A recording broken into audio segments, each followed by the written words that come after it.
Assalamu alaikum wa rahmatullahi wa barakatuh. I ain't gonna wait. I'm gonna jump right in, right? So I've been getting so many phone calls between last night and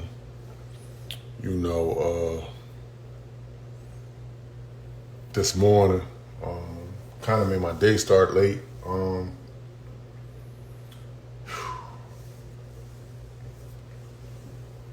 Let me say, may Allah's with Joe. May Allah's with Joe. May Abdul Qadir, also known as YBC Dul, grave spacious. May Allah as with Joe forgive him for his sins, forgive him for his shortcomings, forgive him for his mistakes.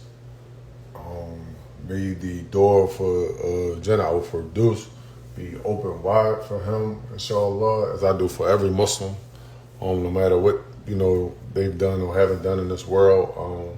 That's not my place to judge. But he's Muslim. His father's Muslim. So, despite what goes on between this side and that side or whatever, when a person have to bury their own, they feel that pain. So we have to understand, me as a Muslim for sure, that we make dua for the Muslims. Whether you like them or don't like them, because Allah's Wajal said you love your brothers and sisters for the sake of him. It's not for your own personal love or anything like that, because a Muslim's going to only love each other for the sake of Allah or hate each other for the sake of Allah. Know that and understand that. Of course, I never met Dul, but I have met some youngins, from his hood, from both sides of the fences, and I think what a lot of people from the outside looking in got to understand, right? A lot of these young boys grew up, they were friends, childhood friends, whatever the case may be. One incident happened, and it split and divide people. I know neighborhoods that split and divide, and groups that split and divide over women. Or something going wrong, or somebody blaming this person, whatever the case may be. And then a lot of people, outsiders, get involved in that, and they say this. And sadly, our youth lives their life based off of likes, followers, and things like that. What Instagram and these social media platforms provide. They use it for fame. I used to, when I came home in April, I sat and I took a day to look at YouTube and look at all the different things that was going on. Different things that I heard about in the jails and stuff like that. Like I said, I walked and sat and talked with youngins, man, that I really got love for, that I look out for, that I make sure they cool. And I don't get involved in their stuff in the streets, because my goal is to make sure that them coming home, and while they're in there, that they seek something, that they attain something, that they get closer to their Lord, and they come home with a different mindset.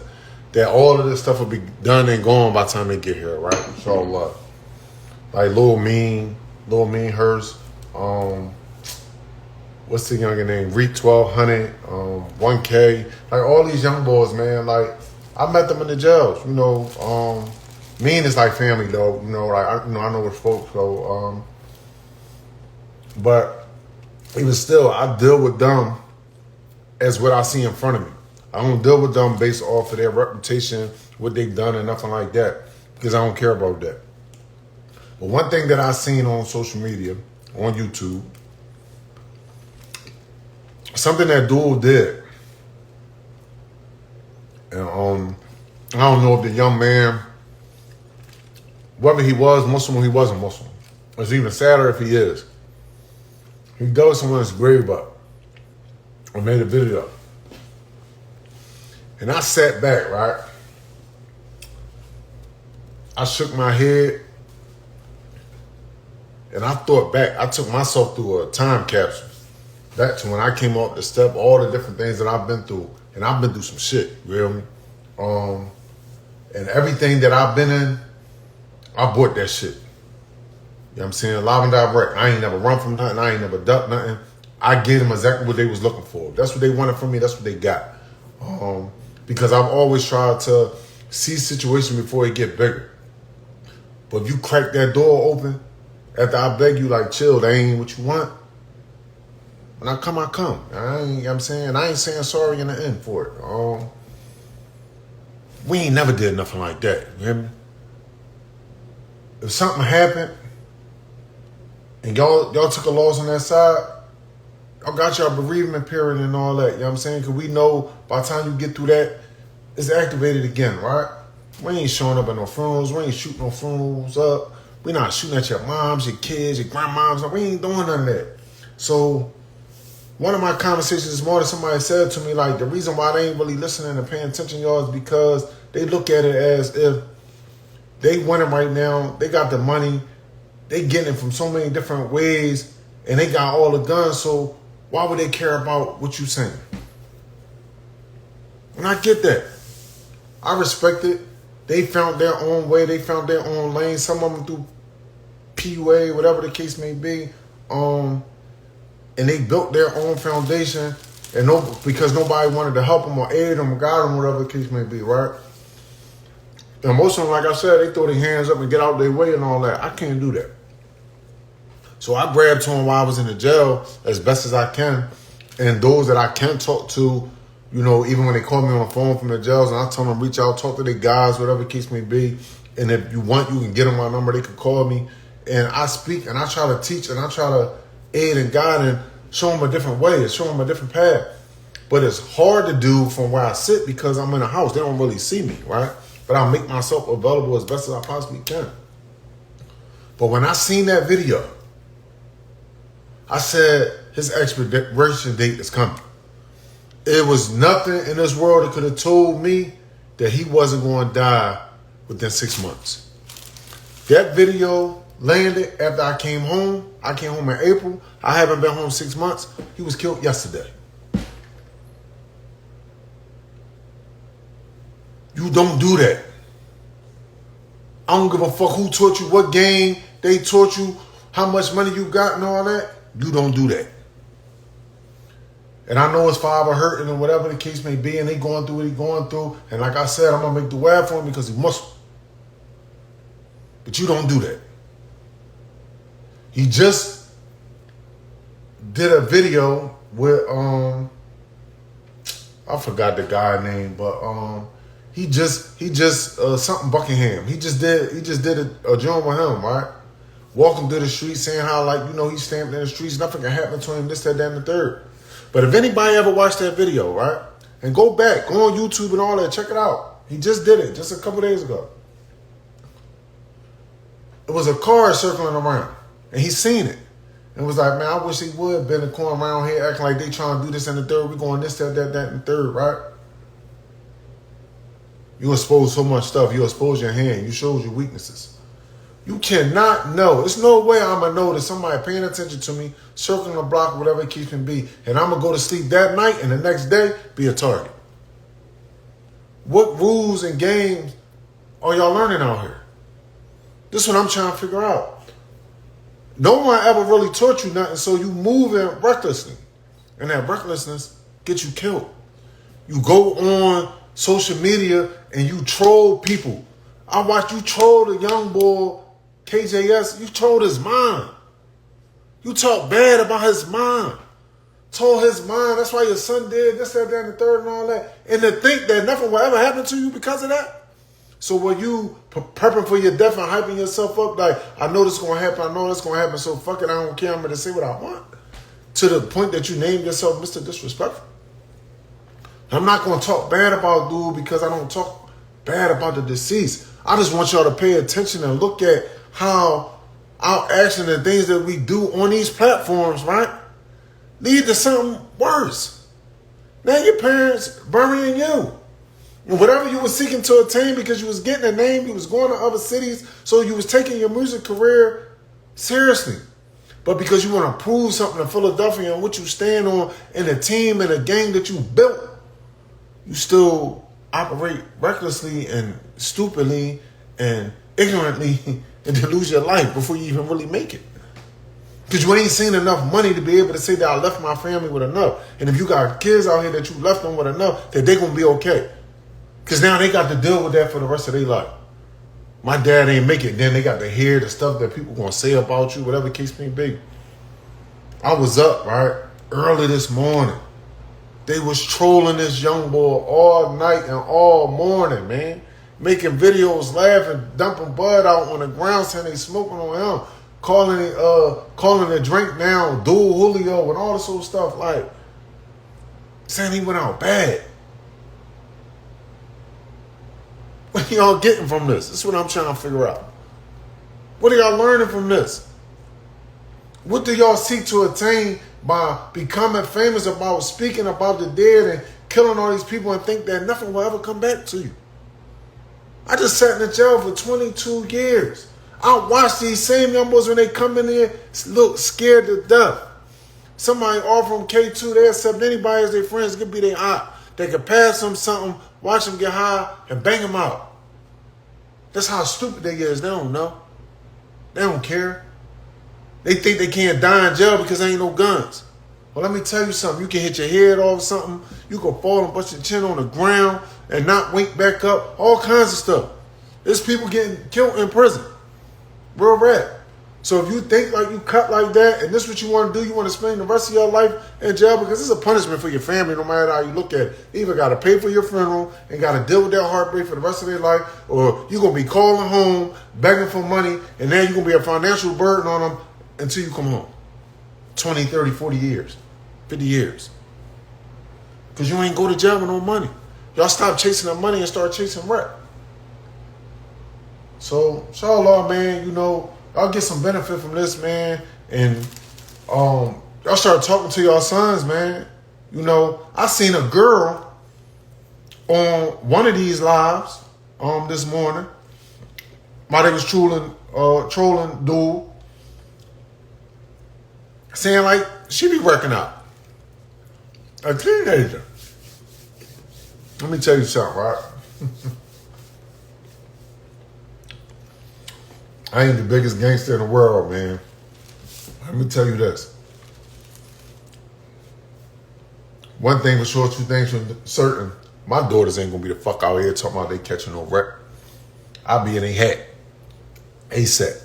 Your ass supposed to be winning, being successful, being somebody's wife, being a mother, and staying out the way. You ain't gonna be running around here being no nigga.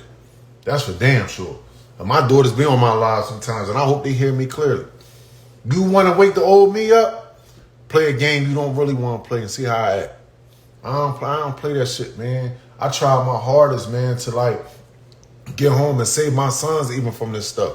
You know, some things you can't prevent, but now I could be an aid and guide and pull them in a different direction and protect them from that. And I got a son that's locked up now. Not for being no gangster or nothing, but, you know, he was licensed to carry and he acted recklessly and it cost him. But he protected us, so I mean, like, I ain't mad at him for that, you know. I'd rather that and be able to talk to him and guide him and aid him to do better than for him to be in the ground and me having to figure out how to move forward with that heartbreak. You feel me? Y'all better get y'all daughters, man. Y'all better talk to y'all sons, man. Because this gonna be the same story over and over and over and over and over again. This young boy was one of the most hated rappers in the city of Philadelphia who disrespected the dead, dug up graves, but had a huge following, was becoming very successful in music, and lost his life in a way that he promised in a documentary / video the day prior would never happen to him. He told his father that things feel weird when he come back in the city and things be feeling strange. But what people don't be understanding is that even sometimes the people that you love and you think love you and care about you and stuff like that, in your absence when you ain't around, they get to talking and bending fences with people. The best way to end all this nonsense is to get you out the way. You the problem. You did something that they don't like, but they support you because they don't want to be against you in your face. You talking with people behind your back trying to find a way how to get you out the way and it don't come back to them. So be mindful. Pay attention. Everybody that you think close to ain't your friend, man. Everybody that you love don't love you back evenly the same way. If it's easier to get you out the way to end the war so that they can live, Bye. Just like that. I don't care, man. Me and lad, man, I haven't really been through the stages where nobody lined me up to the point to walk me down like that, right? I done had some backstabbing shit happen to me and all that. I've been through some shit, man, but I ain't experienced that to that point, man, where, you know, they laid me out. And I try to still move as smart as possibly as I can. You know, I'm a loner, man. I'm a lone wolf, man, so I move how I move, but, you know, I lost my baby boy, my evil twin, man, because he trusted wrong people, man. You know, somebody he met or whatever in prison and stuff like that, man. So, you know, I don't really trust nobody out here, man. Shout out to Shy Money, man. You know, I forever live, walk, and die for him, man. I gotta make some different decisions. Y'all gotta do something better. I'm gonna keep feeding y'all, and telling y'all how I feel about this shit. People been waiting, you know, wondering when I was gonna get on here, you know, because, you know, I don't be liking the nonsense, man. I don't be feeling that shit. And I really be holding the niggas from my generation, man, responsible for sitting back and watching this shit unfold. Like, are y'all not respected in your hoods no more? I'm born in down Burr Street, man. I'm sworn in down Beirut, man. You know what I'm saying? I created 160 Cot, man, you know, from the muscle, man, as a, you know, for my people, away from my people to be able to eat, right? You know, and any of my hoods I go on, man, the youngins love me, man. I can get out the car, I can walk, I can talk to them. You know, they even be giving me game, and I understand their pain, and I listen to them. And I try to save them from this shit, because I don't want to bury them. If you can't do that, get the fuck out the way, man. Real rap, man. Like, if y'all walking around like y'all respecting y'all hood, y'all cool, this nut shit be happening, but y'all gotta look these moms in the faces when they burn their sons and say, like, you know, I'm sorry for your loss. You ain't fucking sorry. You don't care. Because if you fucking did, you will be helping put an end to this shit. You will be talking to the old heads from them neighborhoods. Y'all be having sit-downs, and y'all bring this shit together, and it can be back better and stronger than it ever was. One thing about Philly, we divided over pride, man. We divided over pride. We don't give a fuck about the money or nothing like that. We care about what people got to say about us. If somebody don't like an outfit that you got on, or sneaks that you put on, or feel like your gun ain't big enough, or you ain't shooting enough people, you ain't earned no right, you ain't do this and you ain't do that, you'll go kill everybody in their family in order to prove yourself. That ain't never been the game, man. The game was always a springboard to be successful in something else. Because we always knew that, and we was taught this. Mind you, I'm 48. When I was taught this as a pup, only thing gonna come out of this shit is death or prison. That's it. Either way, it's gonna cause pain.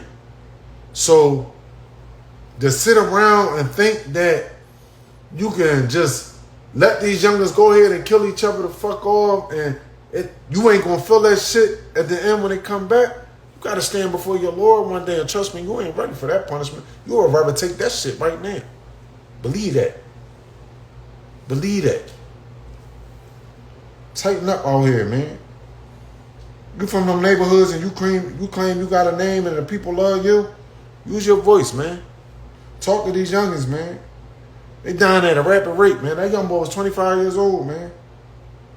25 years old. And they out here killing at 12, 13. There's no way that you can't get to them and talk to them before you get that far, man.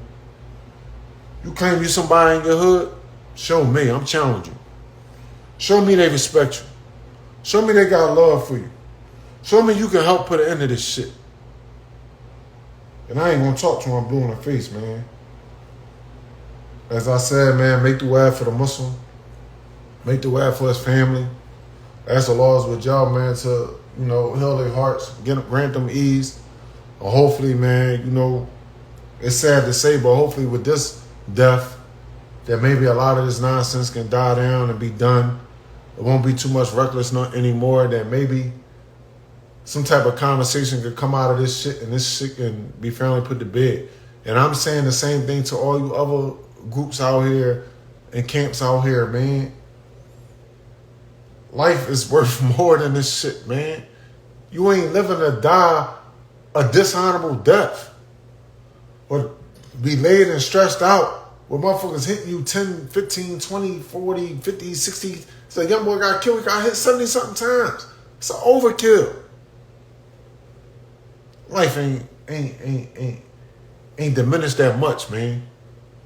So as always, man, you know, Subhanahu wa bihamdihi dik shadu wa la ilaha illa anta wastaghfiruka wa atubu ilayk. Inshallah ta'ala, you benefited from this. As always, I'm always open to a discussion. Hit me in a DM if you wanna go live together, you wanna talk, you wanna kick it, man, about something that makes sense. Whatever it is, you know, I'm open to whatever. I don't do no bite my tongue, man. This shit gotta die, man. This shit got to end, man. Like, I'm tired of our city burning our babies because y'all think that something that another city started is cool and thorough. They ain't going to prison for that shit. Y'all is. State of Pennsylvania different, man. This ain't Chicago. They're going to bury you in a jail. And they ain't going to give a fuck about you. If you pay attention, man, it's harder and harder to communicate with your people in prison now. So, that's the life you want to live, man. I'm sad. I'm sad for you. I just did 22 years of that shit. That shit ain't nothing cool about that shit at all. But if you did something, as men, like, we stood on that shit, we ain't whining and complaining them Jones, man. Y'all young boys go to jail and cry. I don't watch them young boys pick up that phone and cry about $50. But you was getting a bag on the street, right? You was killing everything moving, right? Yeah. Talk that shit to somebody that don't know no fucking better. You know what I mean? From my heart to yours, man, it's an open letter from me to you, man. Sincerely, Shakur, I'm out.